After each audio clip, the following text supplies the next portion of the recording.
Good morning, students. Hope you all have performed the activities with various length of simple pendulum and reached to the conclusion that time period of a simple pendulum depends on its length. I also performed the activity with various length of simple pendulum. Table you can see. Now you can match your observation with the help of this table.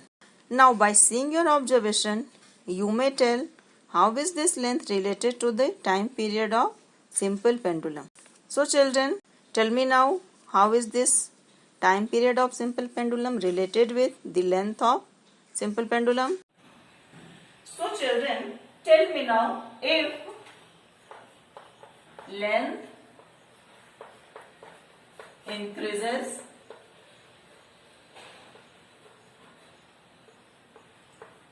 time period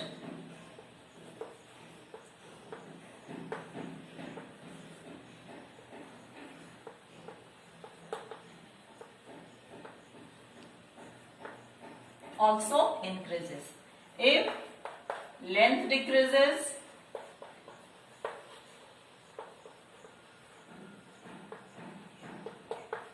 time period also decreases.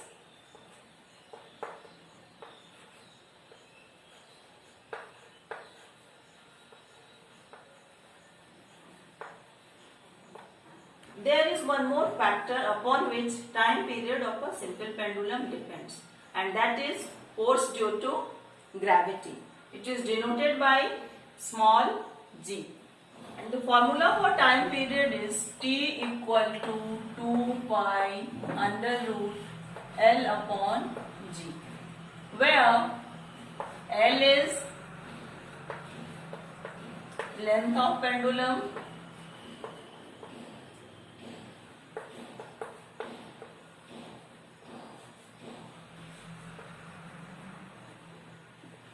and G is force due to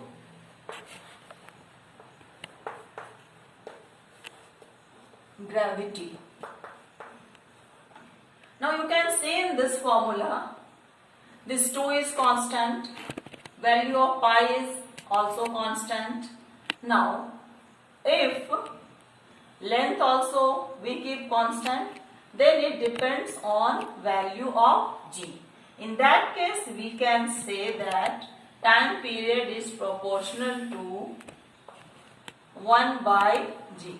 When all other things are constant, then we can say time is proportional to 1 by g. That means it is inversely proportional to value of g.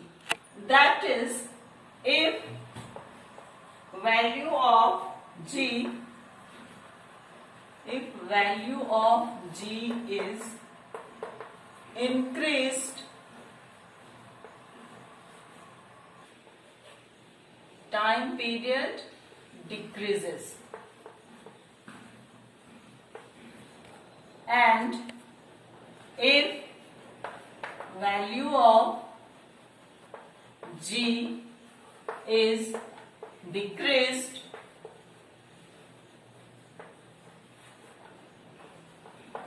time period increases. So the cases when value of one increase, other decrease, and vice versa, this type of proportionality is known as inversely proportional. This will be more clear with the help of one example. Let us see. If we take this 64 divided by 2, we are getting here 32. If we take 64 divided by 4, what is the value of quotient? It is now 16. And if we take 64 divided by 8, we are getting 8. You see here,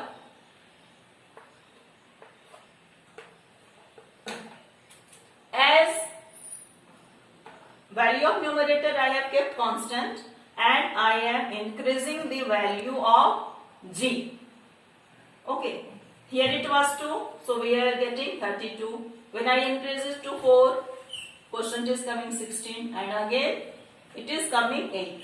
So as we are increasing the denominator, the value of quotient is decreasing. So this is the case as it happens with value of G. So we can say that time period of a simple pendulum is directly proportional to its length and inversely proportional to force due to gravity. If we perform same activity with same pendulum on the moon, time period will change as the value of G differs on the moon. The force of gravity is less on the moon than on the earth. So time period will increase. That is, pendulum would swing slower. Okay, only this much for today, children. Thank you.